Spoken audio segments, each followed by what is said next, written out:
Hello everyone.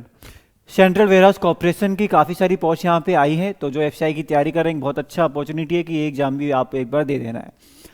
तो अगर हम बात करें तो भाई दो मेन पोस्ट आई हैं यहाँ पे, एक है मैनेजमेंट ट्रेनिंग की, दूसरी जूनियर टेक्निकल असिस्टेंट की। मैनेजमेंट ट्रेनिंग की अगर हम बात करें भाई 13 वैकेंसी है, पर इसमें पोस्ट ग्रेजुएशन रिक्वायरमेंट है। किसमें? एंटोमोलॉजी में रिक्वायरमेंट है, माइक्रोबायोलॉजी, बायोकेमिस्ट्री या जूलॉजी विद एंटोमोलॉजी। तो इन सब्जेक्ट में आपका पोस्ट ग्रेजुएशन होना कंपलसरी है। जूनियर टेक्निकल असिस्टेंट की बात करें तो भाई 81 पोस्ट आई हैं, जिसमें ग्रेजुएशन वाले जिनका भी एग्रीकल्चर से ग्रेजुएशन है, जूलॉजी से है, केमिस्ट्री से या बायोकेमिस्ट्री से है, तो वो सारे लोग इसके लिए अलाउड हैं। सेम पोस्ट नॉर्थ ईस्ट और लद्दाख के लिए भी आई हुई हैं, ठीक है। पर यहाँ पे ये होगा कि इनिशियली आपको नॉर्थ ईस्टर्न रीजन या लद्दाख में पोस्टिंग दी जाएगी, पर बाद में फ्यूचर में आपको ऑल ओवर इंडिया कहीं भी पोस्ट किया जा सकता है। तो ये बात हुई वैकेंसीज की। पे स्केल की अगर हम बात करें तो भाई मैनेजमेंट ट्रेनिंग में 60,000 से लेके 1,80,000 के आसपास यहाँ पे स्केल रहने वाला है, पर ट्रेनिंग के दौरान आपको 88,000 के आसपास जो है दिया जाएगा, ठीक है। नोटिफिकेशन में एग्जैक्टली मेंशन किया हुआ है। एज लिमिट की बात करें तो भाई 28 साल तक ही यहाँ पे एज लिमिट जो है 13 जनवरी 1997 के बाद से ही आप होने चाहिए। 13 जनवरी 1997 या उसके बाद से आप होने चाहिए, ठीक है। तो भाई एज लिमिट यहाँ पे देख लेना आप। फिर जूनियर टेक्निकल असिस्टेंट की बात करें तो भाई 29,000 से लेकर 93,000 के आसपास पे स्केल जो है रहने वाला है। तो यहाँ पे जो आपकी एज लिमिट है उस पर एक बार नजर मार लेना। चलो भाई, अगर हम बात करें मैनेजमेंट ट्रेनिंग की, जो आपका पीजी डिग्री वाला है, तो उसमें अगर हम बात करें तो उसमें ऑनलाइन टेस्ट के साथ साथ डॉक्यूमेंट वेरिफिकेशन और इंटरव्यू भी यहाँ पे जो है रखा गया। इंटरव्यू के यहाँ पे 30 मार्क्स हैं, ठीक है।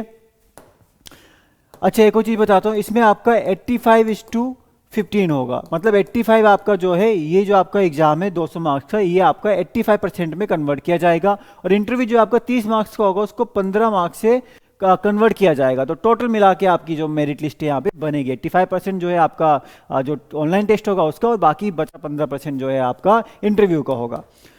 अब अगर हम बात करें तो भाई एग्जाम में क्या क्या आने वाला है, तो भाई प्रोफेशनल नॉलेज का सिलेबस भी जो है अभी मेंशन यहाँ पे किया हुआ है कि आपका एग्रीकल्चर के साथ साथ जूलॉजी, बॉटनी, फिजिक्स, केमिस्ट्री ये सब भी पूछा जाएगा।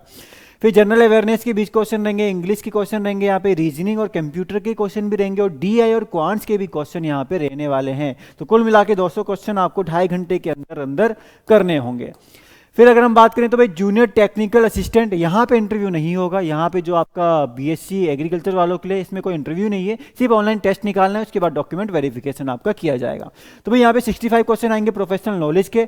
उसके अलावा यहाँ भी सेम ही सिलेबस है, रीजनिंग और कंप्यूटर पूछा जाएगा, डीआई और क्वांट्स पूछा जाएगा, जनरल अवेयरनेस और आपका इंग्लिश लैंग्वेज के क्वेश्चन यहाँ पे आने वाले हैं, और 2.5 घंटे टाइम ही यहाँ पे आपको दिया जाएगा। ध्यान रखना, यहाँ पे सेक्शनल टाइमिंग अलग अलग भी दिया हुआ है, ठीक है। तो एक बार इस पर भी नजर मार लेना।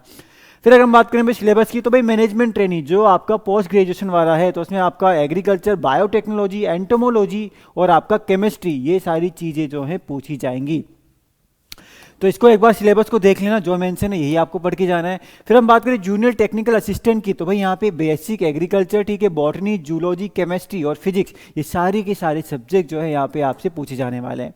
फिर अगर हम कट ऑफ स्कोर की बात करें तो भाई यहाँ पे जितनी भी वैकेंसी है, अगर मैनेजमेंट ट्रेनिंग की बात करते हैं तो 1:5 के रेशियो में सिलेक्शन होगा, और जूनियर टेक्निकल असिस्टेंट में 1:3 के रेशियो में आपको सिलेक्ट किया जाएगा आगे के लिए, ठीक है। चलो भाई, तो ये थी यहाँ पे वैकेंसी, और इसके अलावा आप फॉर्म जो है 12 जनवरी तक इसका फिलअप कर सकते हो। तो अगर कोई भी इंटरेस्टेड होगा तो इसका फॉर्म तो एटलीस्ट भर ही देना, ठीक है। बाकी जो स्कैम है ना, उसको भूल के एक बार अभी के लिए फॉर्म इसका भर देना है। जो वैकेंसी आएगी आप छोड़ नहीं सकते हो, कौन से एग्जाम में सिलेक्शन होगा कोई गारंटी नहीं है। तो जो भी आपको है इसको फॉर्म एटलीस्ट फिलअप कर लेना। थैंक यू सो मच, मिलते हैं आप सबसे नेक्स्ट सेशन में।